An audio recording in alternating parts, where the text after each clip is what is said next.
बिस्मिल्लाहिर्रहमानिर्रहीम। Musculoskeletal system का आज हमारा पहला लेक्चर है।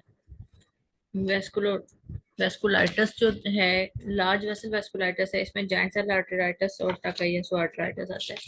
अब जाइंट सेल आर्टेराइटिस को हम टेम्पोरल आर्टेराइटिस भी कहते हैं।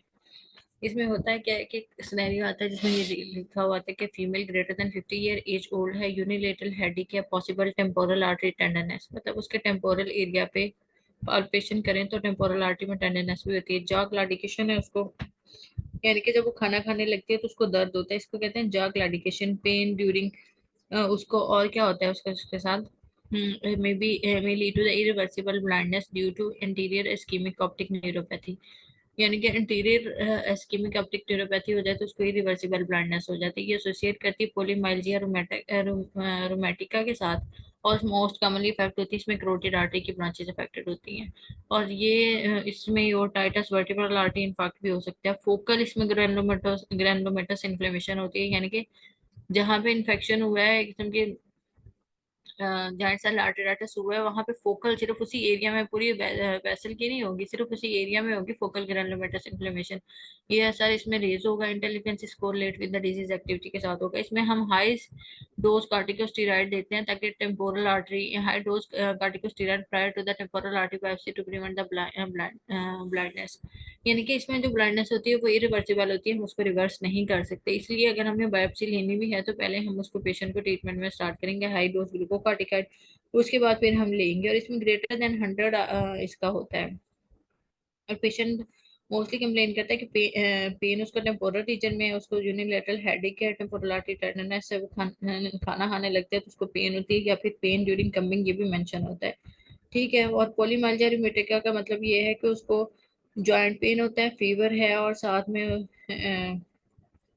ये सिम्टम्स उसके आते हैं।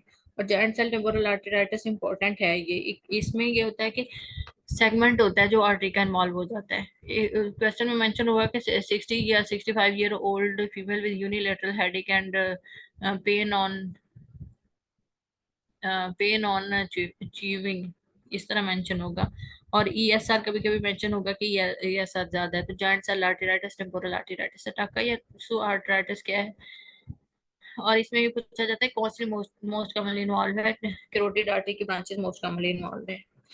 टाकायासु आर्थराइटिस है, एशियन फीमेल्स में होती है, लेकिन ये लेस देन 40 ईयर्स होती है। यहाँ से डिफरेंसेस का पता चलता है। पल्सलेस डिजीज है, वीक अपर एक्सट्रीमिटी पल्सेस हो जाती है, fever, night sweats, arthritis, myalgia, skin nodules और ओकुलर डिस्टर्बेंस आती है।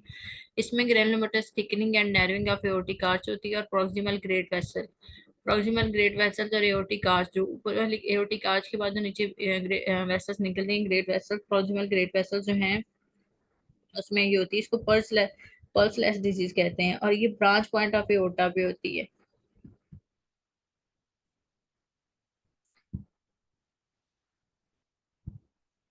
इसका दूसरा टाकायासो आर्टराइटिस पल्सलेस डिजीज है। इसमें granulomatosis thickening and narrowing of aortic arch होती है, और इसमें मोस्टली अपर एक्सट्रीमिटीज में पल्सेस जो हैं वो वीक हो जाती हैं। नाइट स्वेट्स, फीवर और आर्थराइटिस माइल्जिया की हिस्ट्री होगी इसको।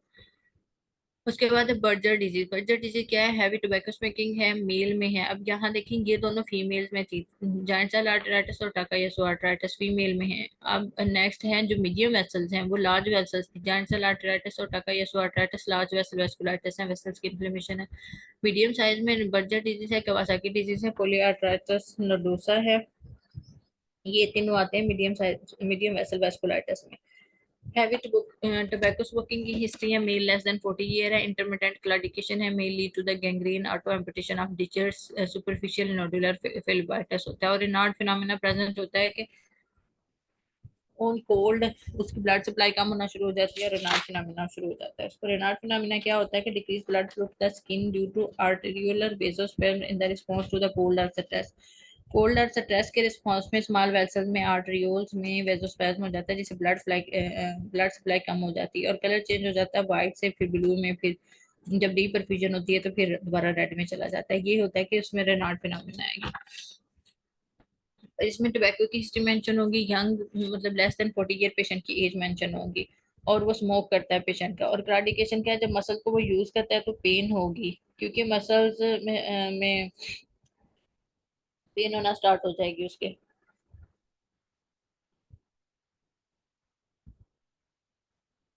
और इसमें ना ऑटो एम्पुटेशन हो जाती है, डिजिट्स की ऑटो एम्पुटेशन, यानी कि फिंगर्स उसकी ऑटो एम्पुटेशन खुद ब खुद। एक तो एम्पुटेशन हम करते हैं जैसे इसमें डायबिटिक पेशेंट में हम एम्पुटेशन करते हैं जब गैंग्रीन हो, लेकिन इसमें खुद ब खुद एम्पुटेशन हो जाती है, ऑटो एम्पुटेशन है। अब इसको इस बात से याद रख सकते हैं कि वो सिगरेट पीता है ना, सिगरेट वो हैंड में पकड़ के पीता है विद डिजिट्स, तो वो जहाँ पे सिगरेट उसने पी है वही एम्पुटेशन हो जाती है। तो हैवी टोबैको स्मोकिंग और ऑटो एम्पुटेशन ऑफ डिजिट्स इसके फीचर्स है। और इसमें क्या होता है, segmental thrombosing vasculitis with veins and nerve involvement, यानी कि इसमें नर्व इन्वॉल्वमेंट भी होती है, वेन इन्वॉल्वमेंट भी होती है, और सेगमेंटल थ्रोम्बोजिंग वेस्कुलाइटिस है ये। जबकि हमने पीछे देखा था कि जाइंट सेल आर्टेराइटिस में सेगमेंटल फोकल ग्रेनुलोमेटस इन्फ्लेमेशन होती है। और यहाँ पे कवासाकी डिजीज इसमें होती है, कवासाकी डिजीज बच्चों में होती है, usually in the children less than 4 year, bilateral non exudative bulbar conjunctivitis, rash, polymorphous desquamating adenopathy, strawberry tongue, hand foot changes, edema, fever. Formally इसको म्यूकोकुटेनियस लिम्फ नोड सिंड्रोम भी कहते थे। अब इसमें इसको इस बात से याद रख सकते हैं कि एक बच्चा है वो साइकिल पे बैठा है और हाथ से पकड़ता है, अब उसके हाथ से पकड़ता है तो इसमें हैंड फुट चेंजेस भी आती है, मतलब हैंड और फुट पे भी उसके रैश है। और वो टंग से अगर उसने टंग बाहर निकाली हुई है तो वहां पे स्ट्रॉबेरी टंग हो गई है, उसके रैश में पॉलीमार्कस से डिसिक्वेंटिंग हो जाएंगे, आंखों पे वो बैठा देख रहा है तो आंखों में कंजक्टिवाइटिस हो जाएगी। इसको इस तरह भी याद रखते हैं। एक छोटा सा बच्चा है वो अपनी छोटी साइकिल जो होती है ना उस पे बैठ के उसको चला रहा है, तो वो हाथ जो उस पे लगा रहा है तो उस पे उसके रैश डेवलप हो रहे हैं। कौन से कहाँ पे रैश डेवलप हो रहे हैं, पैडल पे उसने फुट रखे हुए हैं और हैंड पे उसने हैंडल पे हैंड रखे हुए हैं, और उसके साथ उसको फीवर भी है, और आंखों में जो उसके है वो कंजक्टिवाइटिस हो गया है। इसमें crash and burn on the Kawasaki में इन्वॉल्व, इसमें इन्वॉल्व होते कोरोनरी आर्टरी एन्यूरिज्म डेवलप हो जाता है, थ्रोम्बोसिस और रप्चर से डेथ हो जाती है। इसमें आईवी इम्यूनोग्लोबुलिन देते हैं। इसमें कोरोनरी आर्टरी एनोरिज्म जो ये इंपॉर्टेंट पॉइंट है यहाँ पे, और कंजक्टिवाइटिस, रैश, पॉलीमॉर्फस डिसिक्वेमेटिंग एडिनोपैथी मोस्टली जो इसमें खासकर होती है सर्वाइकल एडिनोपैथी होती है, एडिमा और एरिथेमा होता है पेशेंट को। तो ये इससे है। इसमें ना थोड़ा सा जो डिफरेंशिएटिंग पॉइंट है वो, अगर सिम्टम्स के हिसाब से एज वाइज भी आप लोगों ने और सिम्टम्स भी अलग अलग ये याद रखने हैं। क्योंकि यहाँ पे ये देखें कि जॉइंट सेल आर्थराइटिस में उसको टेम्पोरल टेंडरनेस है, यूनिलेटरल हेडेक है, जैकुलार्टिकेशन है, जबकि यासो आर्थराइटिस में उसको फीवर है, नाइट स्वेट्स है, और उसके साथ पल्स लेस है, मतलब उसकी वीक पल्सेस की हिस्ट्री होगी टाकायासो आर्थराइटिस के साथ। और बर्जर डिजीज में क्या स्मोकिंग है और auto auto amputation of digits है, उसके साथ उसको क्लॉडिकेशन है। कवासाकी डिजीज बच्चों में, बिल्कुल छोटे बच्चों में, उसके साथ कंजक्टिवाइटिस, क्रैश से भी याद रख सकते हैं, जैसे मैंने बताया वैसे भी याद रख सकते हैं, कंजक्टिवाइटिस, रैश, एडिनोपैथी और स्ट्रॉबेरी टंग, हैंड फुट चेंजेस और फीवर। उसके बाद पोलियार्ट्राइटिस नोडोसा क्या मिडिल एज मेल में होती है, हेपेटाइटिस बी सीरो पॉजिटिव वाले पेशेंट में होती है। अब ये क्वेश्चन इस तरह भी आता है कि पोलियार्ट्राइटिस नोडोसा किस चीज के साथ एसोसिएट करता है, या फिर ये आता है कि हेपेटाइटिस बी जो है ये कौन से सीरो पॉजिटिव डिजीज के साथ करता है। तो पोलियार्ट्राइटिस नोडोसा के साथ इसमें फीवर, वेट लॉस, मलेज, हेडेक होता है, जीआई सिम्टम होते हैं, abdominal pain, melaena, hypertension, neurological symptoms होते हैं, क्यूटेनियस इरप्शन और डीएनए डैमेज होता है। इसमें क्या टिपिकली इन्वॉल्वमेंट किस चीज की होती है, ट्रांसम्यूरल इन्फ्लेमेशन होती है, यानी कि जो वेसल्स की सारी ट्यूनिका मीडिया इंटरना एक्सटर्ना सारी लेयर्स की इन्फ्लेमेशन होती है, transmural inflammation with fibrinoid necrosis. Vessels में जो निक्रोसिस होती है वो फिब्रिनाइड निक्रोसिस होती है ना, तो फिब्रिनाइड निक्रोसिस ट्रांसम्यूरल इन्फ्लेमेशन होती है। और इसमें innumerable renal microaneurysm and spasm on arteriogram, string of pearls appearance, यानी कि हम जब आर्टेरियोग्राम करते हैं ना, एक मिनट थोड़ा सा बताती हूँ। अब ट्रांसम्यूरल इन्फ्लेमेशन है जब माइक्रो एनोरिज्म बनते हैं, एनोरिज्म डायलिटेशन कहते हैं ना, यूं करके इसके बने हुए होते हैं वेसल के, इनके ये मैंने वेसल की एक साइड बनाई है अभी, ये देखें कि ये माइक्रो एनोरिज्म इस तरह बन जाते हैं स्पेज्म, और यहाँ पे ये स्पेज्म है, ये एनोरिज्म बन गया, और ये फिर ऐसे पल्स पेनस फॉर्म में आ जाते हैं आर्टेरियोग्राम पे। तो इसके जो इम्पोर्टेंट पॉइंट है कि उसको एब्डोमिनल पेन में लीना, साथ हेपेटाइटिस बी की हिस्ट्री होगी, हाइपरटेंशन और न्यूरोलॉजिकल सिम्टम्स भी हैं। फिब्रिनाइड निक्रोसिस होती है, ट्रांसम्यूरल इन्फ्लेमेशन होती है, और इसमें इन्वॉल्वमेंट का मेंशन नहीं है, वैसे पुराने एडिशन में मेंशन था कि इसमें रीनल और विजरल वेसल्स इन्वॉल्व होती हैं या पल्मोनरी वेसल्स इन्वॉल्व होती हैं। क्योंकि यहाँ पे देखिए जीआई सिम्टम्स उसने दिए हैं, जीआई सिम्टम्स हैं, और उसके साथ रीनल डिजीज मेंशन है, यानी कि रीनल वेसल्स और जीआईटी की जो विजरल डिजीज विजरल हैं वो इन्वॉल्व होते हैं वेसल में। Small vessel vasculitis vessel disease है, वेसल डिजीज पेनफुल है, और इसका है कि सारी जगह पे इसके ना अल्सर डेवलप हो जाते हैं उसके हर बॉडी के होल पे। इंक्रीज इंसिडेंस होता है टर्किश पीपल में, रिकरेंट एफ्थस अल्सर है, जेनिटल अल्सर हो जाते हैं, यूवियाइटिस हो जाता है, एरिथ्रोमनोडोसम, यानी कि उसके माउथ पे उसके जेनिटल एरिया में सारी जगहों पे उसके अल्सर्स डेवलप हो जाते हैं,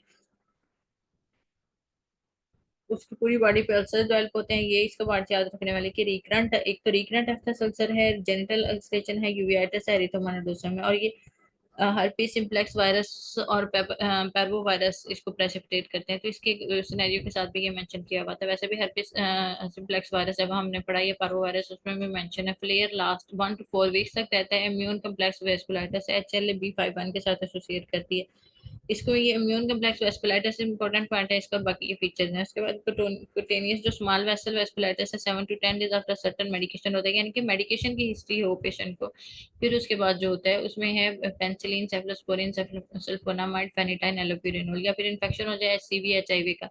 अब यहाँ पे इंपॉर्टेंट पॉइंट ये है कि HBV किसके हेपेटाइटिस बी वायरस किसके साथ एसोसिएट करता है, पोलियार्ट्राइटिस नोडोसा के साथ। और यहाँ पे HCV जो एसोसिएट करता है कुटेनियस स्मॉल वेसल वेस्कुलाइटिस के साथ एसोसिएट करता है। इसमें पाल्पेबल परपरा होते हैं, विजुअल इन्वॉल्वमेंट नहीं होती।